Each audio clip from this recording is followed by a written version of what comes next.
नमस्कार, स्वागत है आप सभी का। आपके साथ मैं हूं अपर्णा मौजम। खबरों की शुरुआत में सबसे पहले बात कर रहे हैं महोबा की, जहां दो पक्षों में मारपीट हुई है। सब्जी मंडी में दो पक्षों में मारपीट हुई है। पुरानी रंजिश को लेकर यहां दो पक्ष आमने सामने आ गए। दोनों ही ओर से लाठी डंडे चले हैं। 6 लोग जख्मी हुए हैं। पनवाड़ी थाना इलाके के मदनपुरा की यह घटना है। तस्वीरें भी आपके टीवी स्क्रीन पर आप देख सकते हैं किस तरह यहाँ पर दोनों ही पक्ष के लोग एक दूसरे पर हमलावर हैं। उनमें महिलाएं भी शामिल हैं, लड़कियां भी आप देख पा रहे हैं, पुरुष भी हैं। और यहाँ पर दोनों ही तरफ के लोग एक दूसरे के साथ जमकर मारपीट कर रहे हैं। देखिए, जो महिलाएं हैं वो भी एक दूसरे से गुत्थम गुत्था हैं।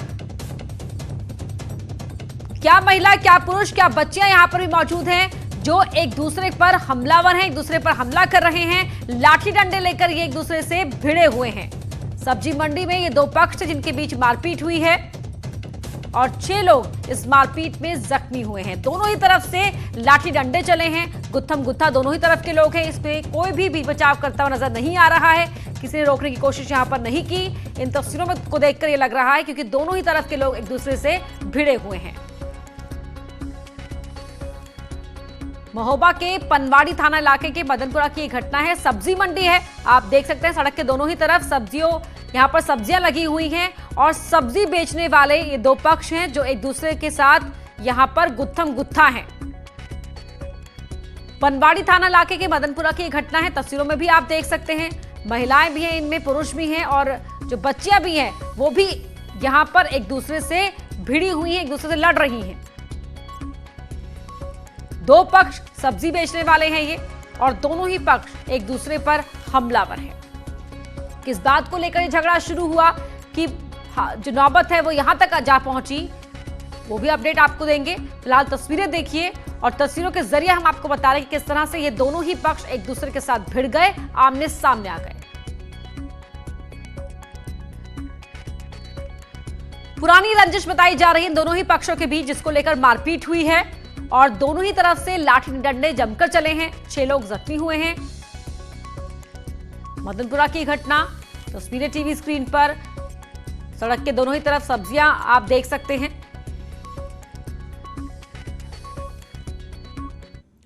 और अब बात करते हैं लव जिहाद के खौफनाक अंजाम की। मेरठ में मां और बेटी की हत्या करने वाला शमशाद किस कदर का हैवान था, इसकी नई तस्वीर सामने आई है। शमशाद ने पहले मां बेटी की हत्या की, जिसके बाद उनकी बॉडी को अपने ही बेडरूम में दफना दिया।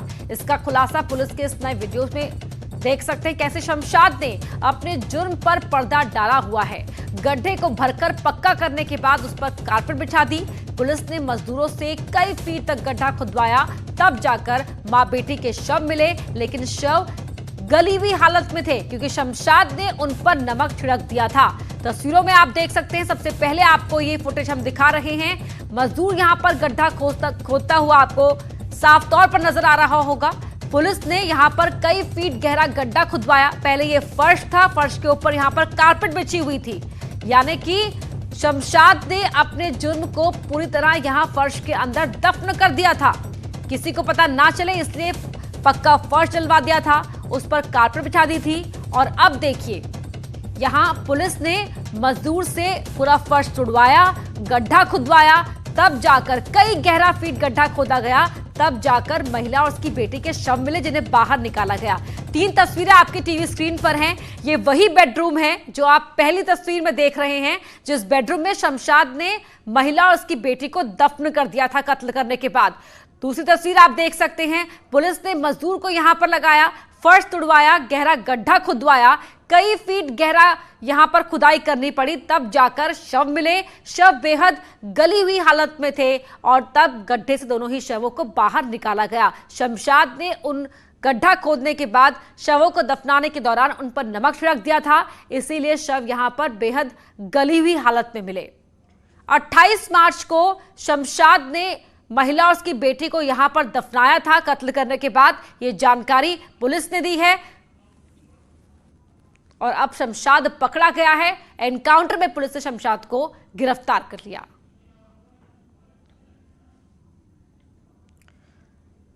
तो डबल मर्डर की वारदात को अंजाम देने का आरोप है शमशाद पर और साथ ही लव जिहाद का भी आरोप है कि उसने अपना नाम कुछ और बताकर, खुद को हिंदू बताकर महिला के साथ अपनी नजदीकियां बढ़ाई और फिर महिला के साथ लिव इन में रहना शुरू कर दिया। महिला अपनी बेटी के साथ उसके साथ रहने चली आई और जब महिला को शमशाद की हकीकत का पता चला तो उसने विरोध किया और शमशाद ने महिला को हमेशा के लिए शांत करने के लिए उसका और उसकी बेटी का कत्ल कर दिया।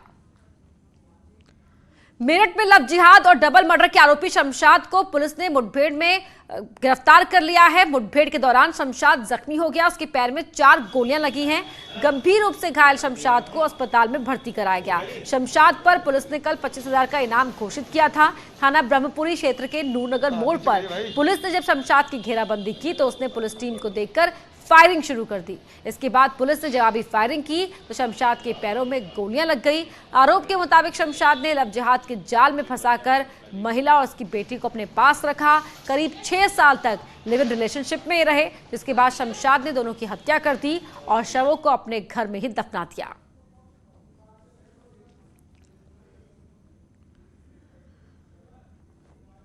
मेरठ में डबल मर्डर केस में पुलिस की लापरवाही भी सामने आई है। प्रिया की दोस्त चंचल ने उसकी हत्या का शक पहले ही जता दिया था, जिसके लिए परतापुर के इंस्पेक्टर से भी फोन पर बात की, लेकिन इंस्पेक्टर जांच के नाम पर महिला को ही धमकाता रहा, जिसका ऑडियो अब वायरल हो रहा है।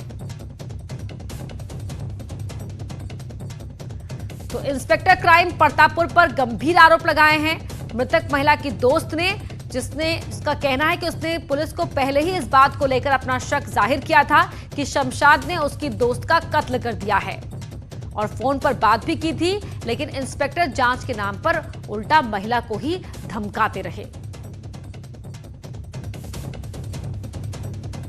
नहीं, ये बताओ तुम कुल मिलाती तुम उसके पीछे क्यों पड़ी हो, क्या मतलब है तुम्हारा? नहीं, मैं पीछे नहीं पड़ी सर। वो मुझे कह रहा है और दूसरी बात एक उसका पता तो लगना चाहिए। मैं बिल्कुल पीछा मैं बिल्कुल नहीं बोलने की पता। जब उसका घर द्वार नहीं पता, तुम्हें कुछ बात नहीं पती, नहीं केवल उसी का पता करना है। तो सर मतलब ऐसे तो इसका ये पता नहीं कहाँ की रहने वाली है।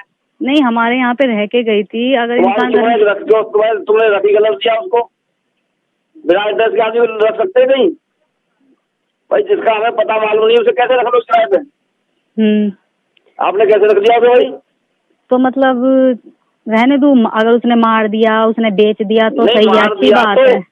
मार दिया तो बॉडी मिलेगी उसकी, क्या परेशान हो?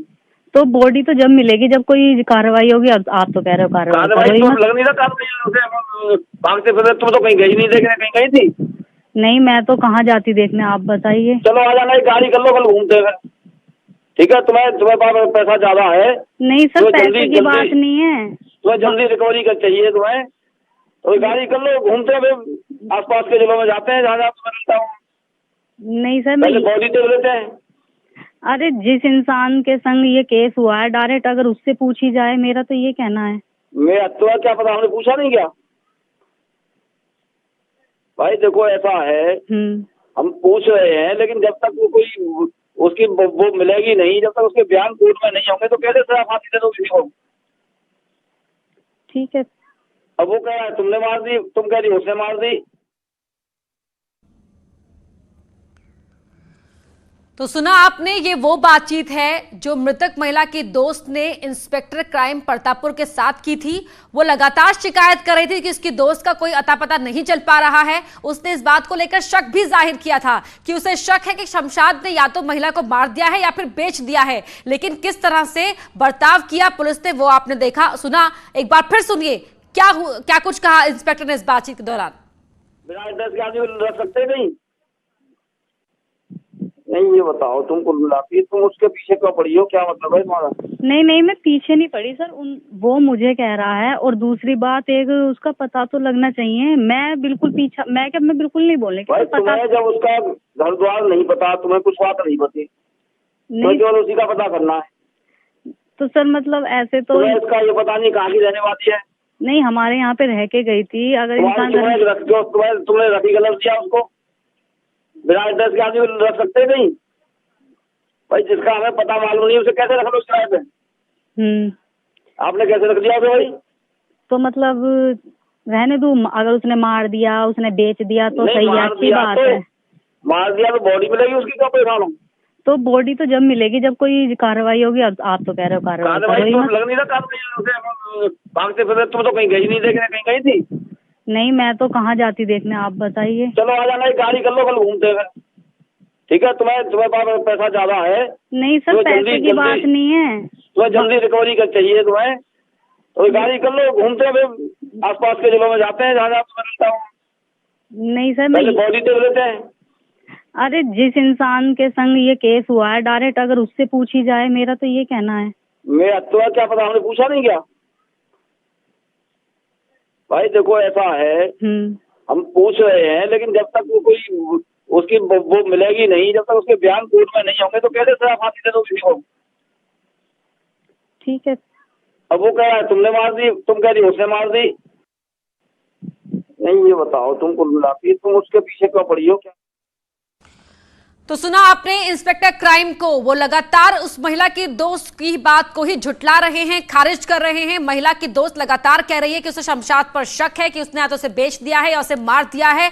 लेकिन पुलिस ने क्या कार्रवाई की, ये आपने देखा। 28 मार्च को ही शमशाद ने महिला और उसकी बेटी का कत्ल करके अपने घर के बेडरूम में दफना दिया था, और आज जाकर इस बात का खुलासा हुआ। ये शव बाहर निकाले हैं पुलिस ने। तस्वीरें भी आप टीवी स्क्रीन पर उस वक्त की देख रहे हैं जब पुलिस मौके पर पहुंची शमशाद के घर बेडरूम के उस हिस्से में जहां पर महिला और उसके बेटी को दफना दिया था शमशाद ने।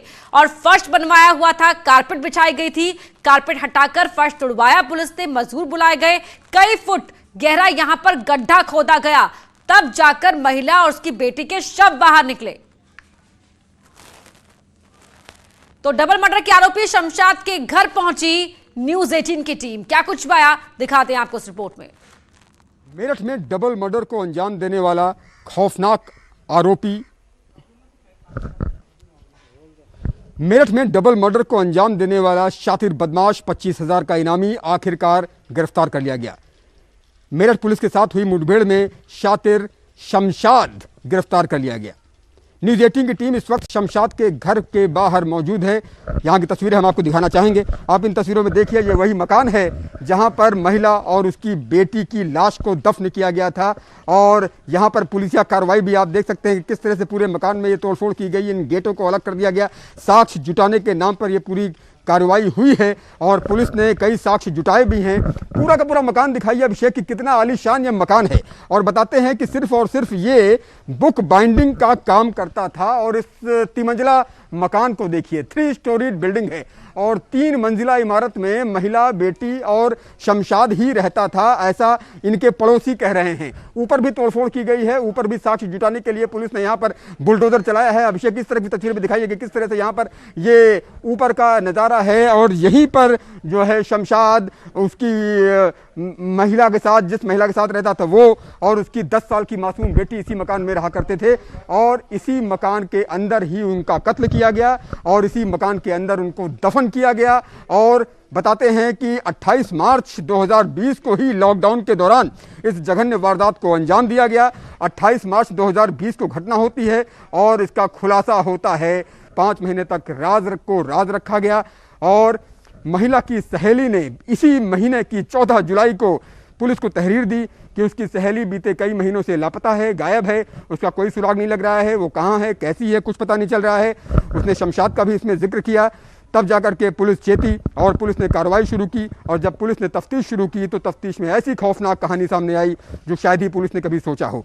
हालांकि इस मामले को लेकर कुछ हिंदू संगठन के लोगों ने पुलिस पर भी आरोप लगाए हैं, लिहाजा पुलिस पर भी एक्शन लिया गया है। यहाँ जो विवेचक थे, निरीक्षक अपराध भूपेंद्र सिंह, उनको लाइन हाजिर कर दिया गया है। मेरठ के एसएसपी अजय साहनी ने यह बड़ी कार्रवाई की है, और इस कार्रवाई के बाद अभी जांच लगातार जारी है। अब पुलिस को तलाश इस शख्स की पत्नी और उसके साले की भी है, क्योंकि बताया जाता है कि इस शख्स की पत्नी अफसाना भी इस जुर्म में शामिल रही है। पुलिस अब शमशाद की पत्नी की भी तलाश कर रही है, शमशाद के साले की भी तलाश कर रही है। देखने वाली बात होगी कि ये दोनों कब तक गिरफ्तार किए जाते हैं। कैमरा पर्सन अभिषेक शर्मा के साथ उमेश श्रीवास्तव, न्यूज 18 मेरठ।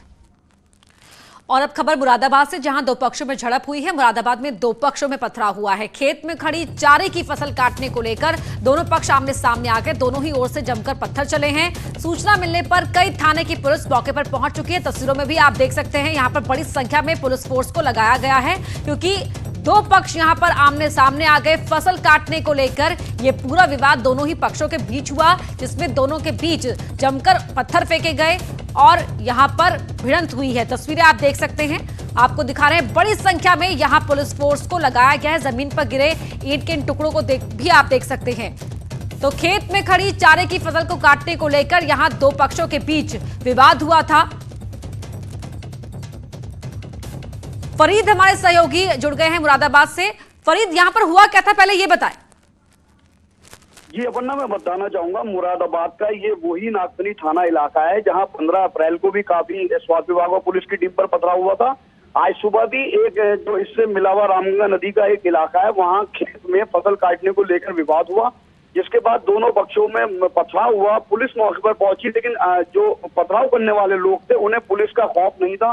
पुलिस चौकी के ठीक सामने लगातार पथराव होता रहा और ये सीसीटीवी फुटेज इस बात के गवाह हैं कि पुलिस चौकी बराबर में है। एक पुलिसकर्मी वहां उनको समझाने की कोशिश भी कर रहा है, लेकिन जो पथराव करने वाले लोग थे उन्हें किसी का खौफ नहीं था, डर नहीं था। इसी इलाके में पहले जो पथराव हुआ था उसको लेकर मुख्यमंत्री ने ये कहा था कि ऐसे लोगों पर एनएसए की कार्रवाई की जाएगी, लेकिन उसके बावजूद लोगों में खौफ नहीं है, लोगों में डर नहीं है और खुलकर पथराव कर रहे हैं। जी अपर्णा, बहुत शुक्रिया फरीद आपका इस जानकारी के लिए। वहीं बुलंदशहर में पानी को लेकर दो पक्ष आमने सामने आ गए, जिसमें एक पक्ष के दबंगों ने घरों की छत पर चढ़कर पड़ोसियों के दो मकानों पर पत्थर फेंके, जिसमें 4 लोग जख्मी हो गए। दबंगों के पथराव का वीडियो सोशल मीडिया पर भी खूब वायरल हो रहा है। वहीं आरोप है कि पुलिस ने वीडियो में दिख रहे सभी पत्थरबाजों पर एक्शन लेने के बजाय महज 4 पत्थरबाजों के खिलाफ ही एफआईआर दर्ज कर रस्म अदायगी कर दी। बेखौफ दबंगई के इस मामले में पुलिस अब तक कोई गिरफ्तारी नहीं कर पाई है। तस्वीरें आप यहां पर देख सकते हैं, देखिए पथराव की तस्वीरें। यहां पर पथराव हुआ, 4 लोग जख्मी हो गए हैं और अब तक कोई गिरफ्तारी यहां नहीं हुई है। वहीं प्रयागराज की बात करते हैं, जहां वकील का हंगामा देखने को मिला है। हाईकोर्ट में वकीलों ने नारेबाजी की है। वकीलों ने हाईकोर्ट का कामकाज बंद करा दिया। वीडियो कॉन्फ्रेंसिंग से मुकदमों की सुनवाई पर वकीलों ने नाराजगी जाहिर की है। खुली कोर्ट में मुकदमे की सुनवाई की मांग यहां पर वकील कर रहे हैं। वीडियो कॉन्फ्रेंसिंग से नाराज हैं यहां पर तमाम वकील। उनका कहना है कि खुले कोर्ट में मुकदमे की सुनवाई कराई जाए। वीडियो कॉन्फ्रेंसिंग से मुकदमों की सुनवाई पर वकीलों को ऐतराज है और इसीलिए हाईकोर्ट का कामकाज यहां वकीलों ने अपने प्रदर्शन से बंद करा दिया।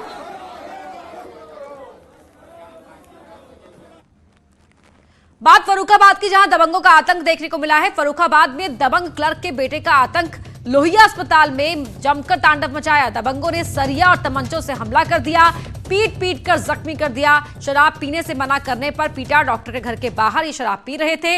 हड़ताल पर चले गए एम्बुलेंस ड्राइवर।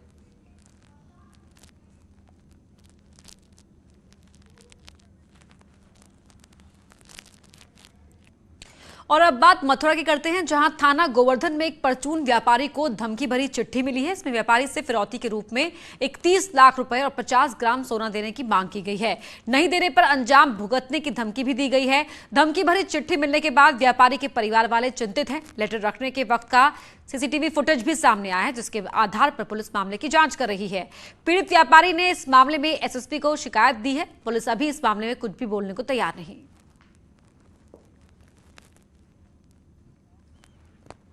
नेपाल में हो रही भारी बारिश का खामियाजा कुशीनगर के लोग भुगत रहे हैं। नेपाल के वाल्मीकि नगर बैराज से लगभग 4,32,000 क्यूसेक पानी छोड़ा गया, जिससे गंडक नदी का जलस्तर खतरे के निशान को पार कर गया। गंडक नदी खतरे के निशान से लगभग 1 मीटर ऊपर बह रही है, जिससे लगभग 1 दर्जन गांव बाढ़ के पानी से घिर गए हैं। इन गांव में रहने वाले ज्यादातर लोग ऊंची जगहों पर पलायन कर गए हैं। बाकी बचे लोग किसी तरह जैसे तैसे अपनी जिंदगी गुजार रहे हैं। इन लोगों के पास 2 जून की रोटी तक नहीं है। मदद की आस में लोग एक समय भूखे पेट रहने को मजबूर हैं। बाढ़ के पानी में घिरे लोग जनप्रतिनिधि से लेकर अफसर से गुहार लगा रहे हैं, लेकिन इनकी सुनने वाला कोई नहीं है।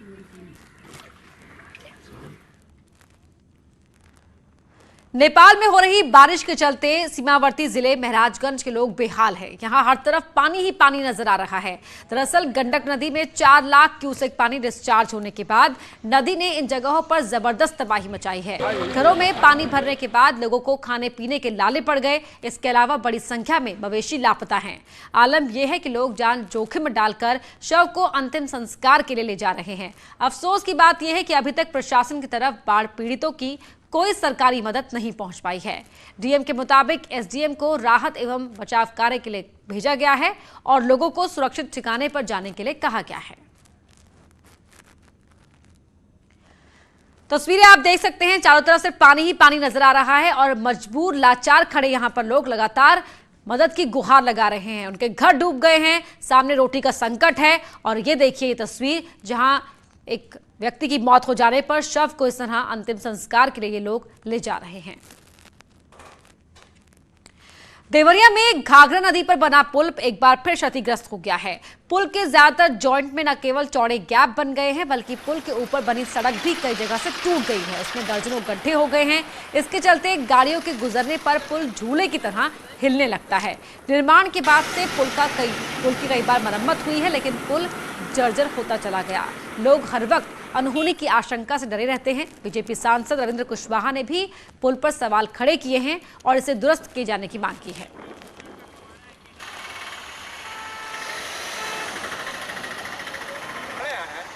ट्रक जब जा रहा था और इस बीच बड़ी खबर आपको बता दें, लखनऊ से आ रही है जहां कोरोना को लेकर सख्ती देखने को मिली है। लॉकडाउन का उल्लंघन करने वालों पर शिकंजा कसा जा रहा है। डीएम अभिषेक प्रकाश ने यहां शिकंजा कसा है। खुद कंटेनमेंट जोन का मुआयना करने निकले थे डीएम।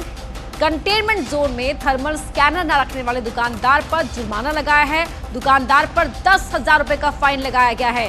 ग्रोसरी शॉप में आने जाने वाले लोगों को विवरण न रखने पर डीएम काफी सख्त नजर आए। और यहां रुक कर रहे हैं छोटे से ब्रेक का।